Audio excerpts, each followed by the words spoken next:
Assalamualaikum warahmatullahi wabarakatuh. Bertemu kembali dengan saya Ahmad Sofyan. Lama saya tidak muncul dengan ulas kasus, dan kali ini saya muncul kembali dengan ulas kasus yang akan membahas tentang berita yang menghebohkan dalam dunia seksualitas, di mana sejumlah anak-anak dijadikan korban eksploitasi seksual di sebuah hotel Alona, dan Alona ini ternyata adalah seorang bintang atau model majalah dewasa. Jadi saya tidak menyebutnya sebagai seorang artis karena nanti artis pada marah ya, masa model majalah dewasa bisa digolongkan sebagai artis. Karena itu, ikutin ulas kasus ini hingga tuntas agar Anda tidak tersesat.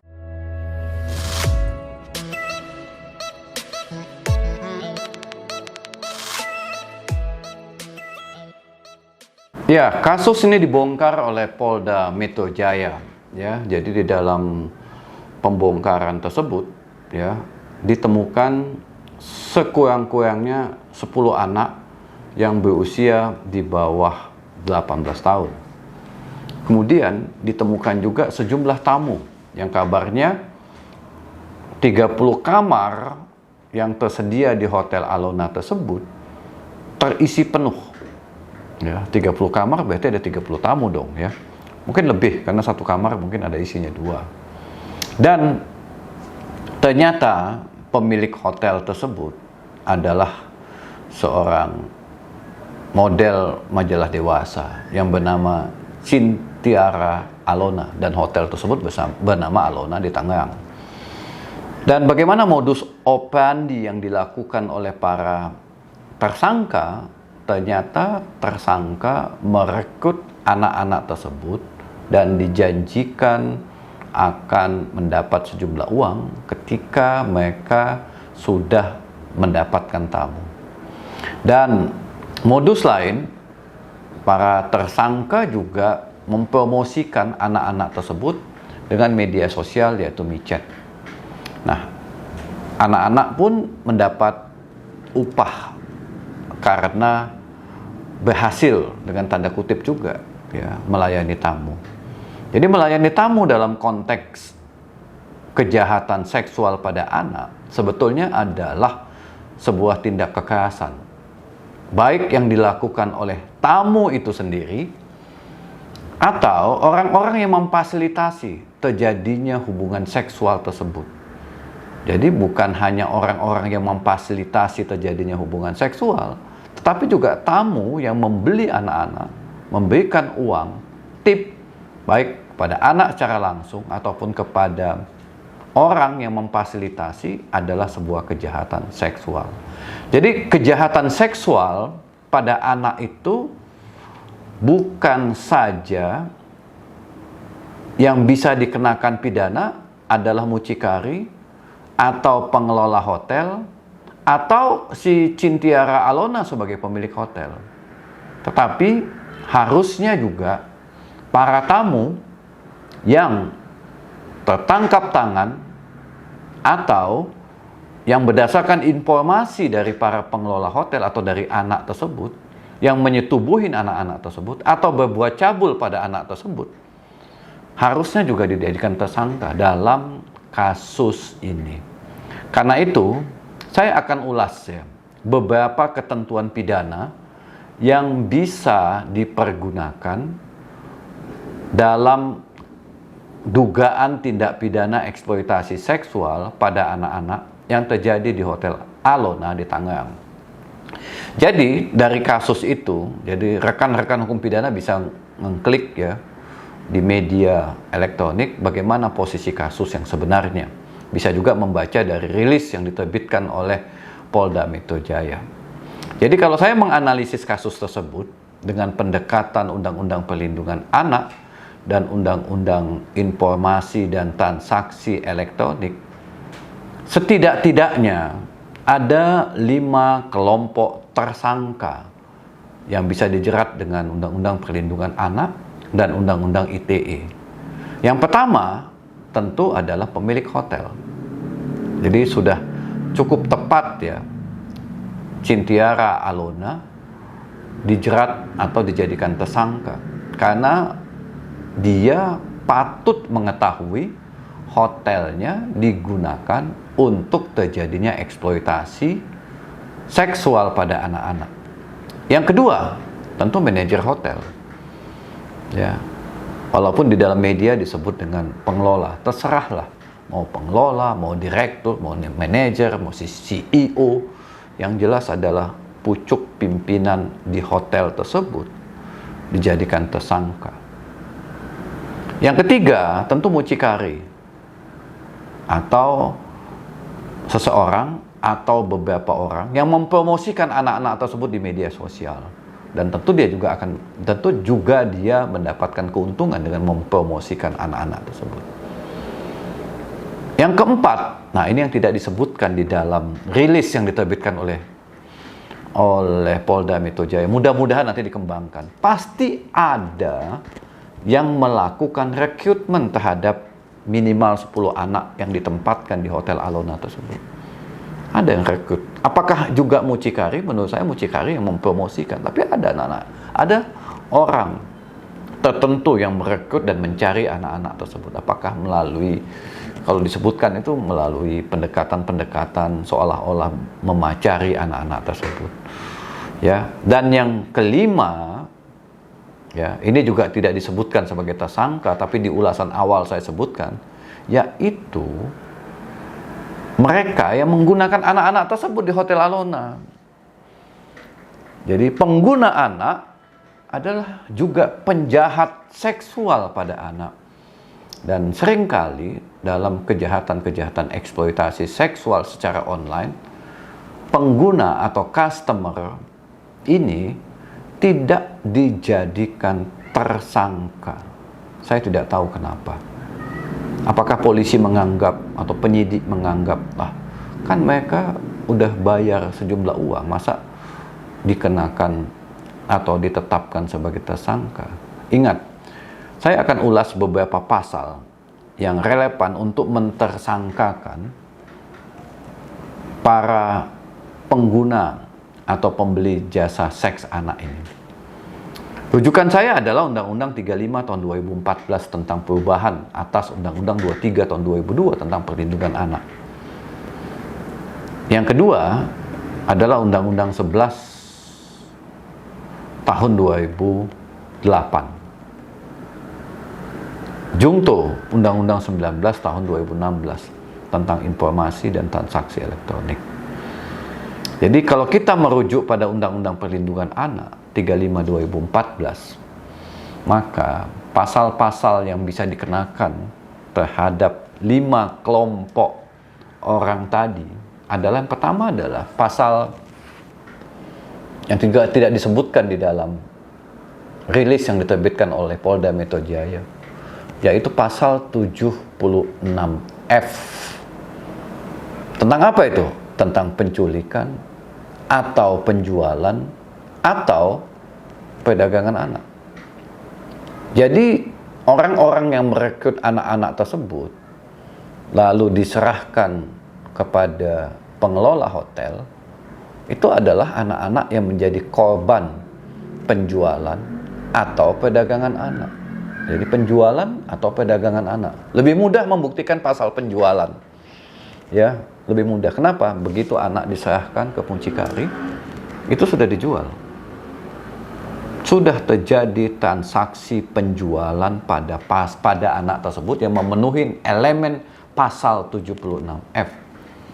Pemilik hotel juga bisa ikut serta melakukan penjualan. Dijungtukan dengan pasal 55 ayat 1 angka ke-1 Kitab Undang-Undang Hukum Pidana. Ya. Mucikari juga bisa karena dia tahu itu adalah anak-anak korban penjualan. Jadi penjualan ini adalah sebuah transaksi di mana ada anak diserahkan kepada orang lain, lalu si pembawa tadi dapat tip atau dapat uang. Itu udah penjualan mudah daripada menggunakan pasal perdagangan anak yang diatur juga dalam pasal 76F. Jadi pasal 76F itu ada 3 alternatif tindak pidana yang bisa dipersangkakan kepada seseorang. Penculikan, atau penjualan, atau perdagangan pada anak. Kalau perdagangan ada proses perpindahan, ada eksploitasi. Meskipun perdagangan juga bisa, tapi yang paling mudah membuktikan adalah penjualan. Apakah pasal 21, pasal Undang-Undang 21 2007 bisa juga? Tapi menurut saya Undang-Undang 21 2007 tentang pemberantasan tindak pidana perdagangan orang itu generalis. Kenapa? Karena korbannya anak-anak. Mendingan pakai pasal 76 huruf F daripada Undang-Undang 21 tahun 2007 tentang pemberantasan tindak pidana perdagangan orang. Karena pasal 76 huruf F itu ada penculikan atau penjualan atau perdagangan orang. Ancaman hukumannya juga lumayan. Diatur di dalam pasal 83. 3 tahun minimal dan maksimum 15 tahun. Dan denda, ya. Jadi dan bukan atau ya. Dan denda 60 sampai 300 juta. Jadi si Alona, si mucikari, si manajer hotel bisa dikenakan juga dengan pasal 76 huruf F. Dan ini jarang digunakan oleh penyidik. Coba deh gunakan pasal ini. Karena ada dendanya juga, ada dannya. Ya. Nggak usah deh pakai pasal yang ada dalam KUHP untuk apa? Ya, untuk pasal-pasal lawas itu ya. Mendingan pakai fokus aja pada Undang-Undang Perlindungan Anak. Ya. Kemudian yang kedua, pasal 76 huruf I. Ya, ini yang dipakai oleh Polda Metro Jaya ya untuk mentersangkakan Alona dan kawan-kawan. Ya. Pasal 76 huruf I ini tentang eksploitasi seksual dan eksploitasi ekonomi. Jadi anak-anak itu diperas tenaganya, dijual kepada customer untuk mendapatkan sejumlah uang. Customer pun bisa kena pasal 76 huruf I. Ikut serta melakukan eksploitasi seksual pada anak-anak. Jungtukan lagi Pak dengan Kitab Undang-Undang Hukum Pidana pasal 55 ayat 1 angka ke-1. Ya. Jadi dan ancaman pidananya ada diatur di dalam pasal 88 Undang-Undang 35 tahun 2014 yang ancaman pidananya 10 tahun dan atau denda 100 juta. Jadi kalau menurut saya pakai dulu 76F ya, huruf F baru masuk 76 huruf I. Karena lebih berat ancaman pidana di 76F. Minimum 3 tahun, maksimal 15 tahun. Itu pasal 83 ancaman pidananya. Kalau pakai pasal 76 huruf I itu maksimum 10 tahun. Dan tidak ada batas bawahnya, tidak ada minimumnya. Takutnya nanti ya pengadilan bisa aja menghukum si Alona 1 tahun. Kenapa? Karena nggak ada batasan minimum. Dan itu dendanya ada base dan atau. Jadi bisa juga atau. Tapi kalau 76 huruf F, minimum 3 tahun, maksimum 15 tahun, dan denda minimum 60 juta, maksimum 300 juta. Lebih kuat, lebih tegas. Ya, pasal 76 huruf F dibandingkan dengan 76 huruf I. Walaupun 76 huruf I bisa juga dipakai sebagai alternatif ya. Jadi jaksa paling menyusun dakwaannya alternatif atau subsidiaritas, tergantung jaksa. Tapi di tingkat penyidikan mendingan gunakan juga pasal 76 huruf F. Kemudian pasal lain yang bisa digunakan untuk para tamu adalah 76 huruf D, itu tentang perbuatan cabul, dan atau 76 huruf E, itu persetubuhan pada anak. Jadi tamu bisa dikenakan sebagai tersangka karena mereka melakukan persetubuhan atau pencabulan dan atau pencabulan. Kalau di dua-duaan di dalam kamar dan anak terima tamu, oke, nggak dapat bukti visum, ya udahlah, Anda ngaku aja Anda melakukan pencabulan pada anak. Ya, atau dia suruh buktikan bahwa dia tidak melakukan pencabulan. Jadi dibuktikan secara terbalik aja. Dan ancaman pidananya kalau perbuatan cabul itu dan perbuatan persetubuhan itu cukup berat. 5 sampai 15 tahun. Dan denda maksimum 5 miliar. Saya juga nggak tahu ya kenapa pelaku perbuatan cabul dan atau persetubuhan itu bisa minimum 5, maksimum 15 tahun, dan dendanya maksimum bisa 5 miliar rupiah. Beda dengan penculikan anak. Kok lebih rendah ya? Beda dengan perdagangan anak. Lebih rendah ancaman pidananya dan dendanya. Nah, kemudian menurut saya, selain Undang-Undang Perlindungan Anak, bisa juga digunakan Undang-Undang ITE. Kenapa saya bilang menggunakan Undang-Undang ITE? Karena mempromosikan anak tersebut dengan media sosial yaitu micet. Ya. Dan pasal berapa kira-kira yang tepat menurut saya adalah pasal 45 ayat 1 Undang-Undang Nomor 19 tahun 2016 tentang revisi terhadap Undang-Undang 11 tahun 2008 tentang informasi dan transaksi elektronik. Di dalam pasal 45 ayat 1 itu dijelaskan ya, barang siapa dengan sengaja tanpa hak mendistribusikan dan atau mentransmisikan dan atau membuat dapat diaksesnya informasi elektronik dan atau dokumen elektronik yang memiliki muatan yang melanggar kesusilaan, diancam dengan pidana paling lama 6 tahun dan atau denda paling banyak 1 miliar rupiah. Jadi micet itu digunakan untuk mempromosikan anak-anak kepada siapapun yang berminat membeli anak-anak tersebut.